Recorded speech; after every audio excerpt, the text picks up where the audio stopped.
It's around the fire time again, and a bit of a smoky fire tonight. We've only got some big logs, so a bit of a different fire. I'm sure it'll pick up speed as we talk, as I'm sure the conversation will as well. As always, we're just going to talk about what happened and sort of what comes up as we talk, I think.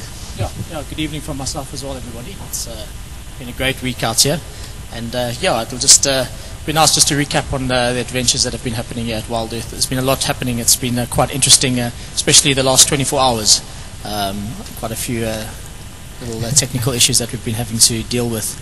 But as everyone's, a lot of people are well aware of technical problems as part of the game out over here. It's broadcasting like from the middle of nowhere.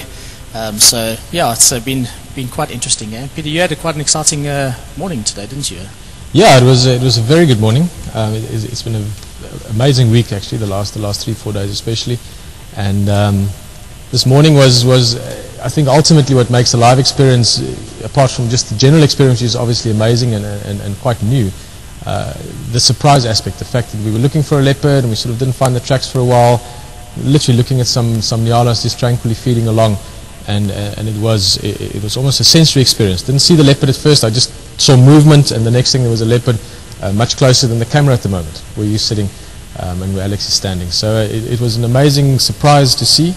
And just quickly to introduce as well everyone around the camp, just because as always you see some of it, but over there in the back is Mateo directing at the moment, Alex behind the camera, and my name is Peter, and Leishan standing over by the kitchen there having a smile as well, and of course you, and we're on the fire.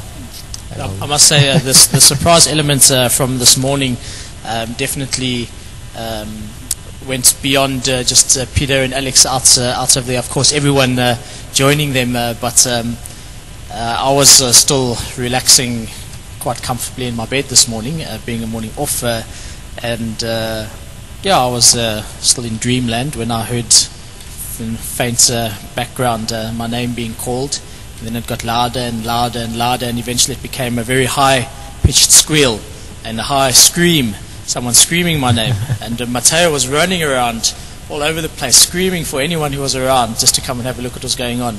And so I quickly jumped out of bed and came and had a look and heard about all the excitement. So it definitely was something quite special this morning to see that, and I believe Alex did very well on the camera, and it was just excellent footage to see what was going on there. But that's the nature of the game. You never know what's going to go on. Sometimes it's very quiet out there, and you're just sitting watching some nyala feeding. Next thing you've got a leopard stalking in the background. That's the beauty in it, isn't it? Cool, yeah, so I was just listening to something else as well. One of the things, sorry, just different things going on suddenly, but one of the things I enjoyed this morning, especially Marcus, since you were talking about it now, the fact that you jumped in and that I knew that there were various people in the FCC, and also Marco jumping in with a little bit of a helping hint towards the Land Rover, which was also giving its own sort of feel to the drive this morning. Once again, like the drive on Friday, which is a very special drive, we might talk about that a little bit, and we'll sort this fire out in a second.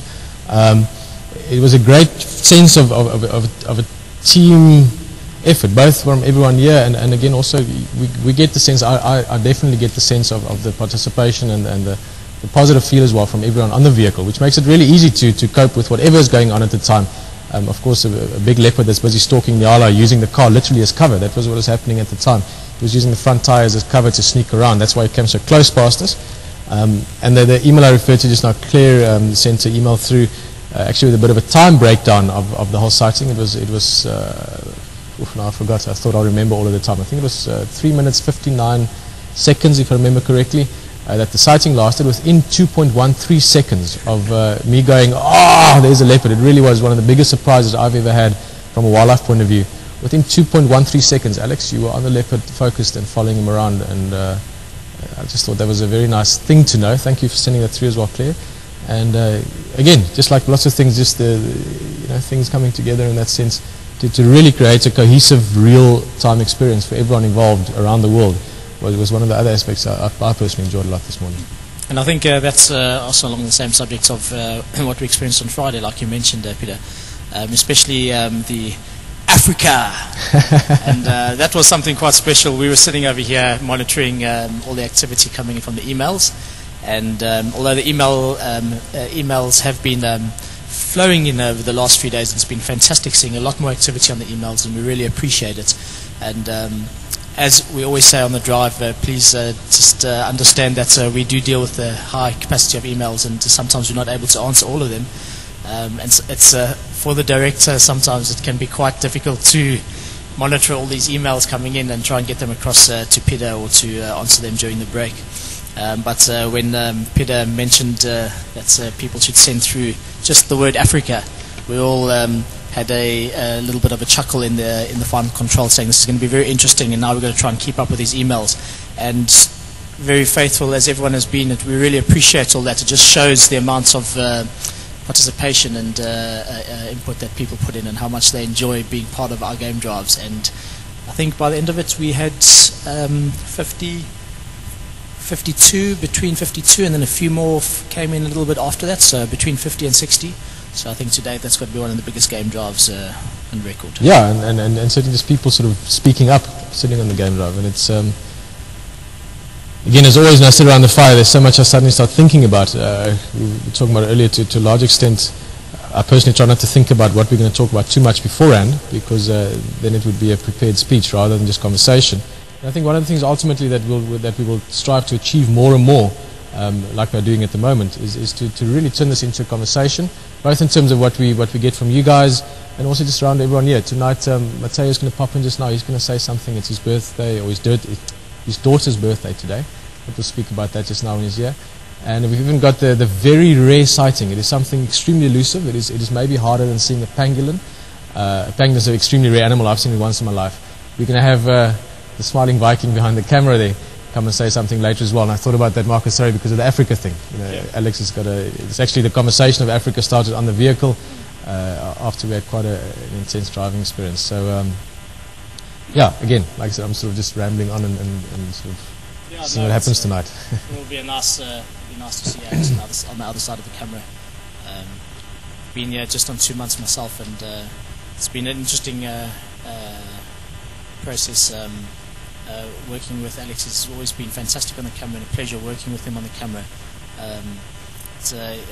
It's always been a little bit of hard work for us to try and get him in front of the camera, but he's very good and he knows it. Just doesn't want to admit it. But yeah, it'll be good to see him a little bit later on and throw a couple of questions as well about his experience out over here. So we went out on a bit of a drive, actually, Alex and myself, a bit earlier. It's been 8 months now, Alex, since you've been with the WildEarth team, and I took him out on an assessment drive as a field guide, hence khaki shirts and the whole kits and outfit. And yeah, it was very interesting. Just Alex taking me out on a drive and pointing out some things that he had learned over the last few months. But yeah, it's been an interesting week. Yeah, certainly. So I was thinking of wildlife, but also you mentioned going for a drive. Of course, we've had a couple of technical things. The waterhole sound giving us a bit of problems ever since the hyena stewed on some of the cables, and a few little things with that. The car also, things that will get sorted out, and as you've probably seen in the blogs, we've got a bit of an inverter problem, so there won't be a game drive tomorrow, but certainly we'll be looking at what's happening here. There's an elephant still standing at the waterhole. I can see it through the window. Lots going on there, and that'd be good, just sort of all of us settling in a little bit, and tonight all getting a chat. And the outfits you mentioned, yeah. I haven't worn this shirt in quite a while, and when I came out I realized we're all actually wearing the same shirt, so it sort of goes with the territory, I guess. But it wasn't planned. It was purely coincidental that we're all wearing khaki tonight. Well, that's the beauty in living in the bush. You don't have to really worry about what you wear. I'm yet to wear that bright red shirt of mine, for instance. Yeah. In general. But yeah, it's to borrow Alex a khaki shirt of mine this afternoon to take him out and drive to fit the role. He wasn't too impressed.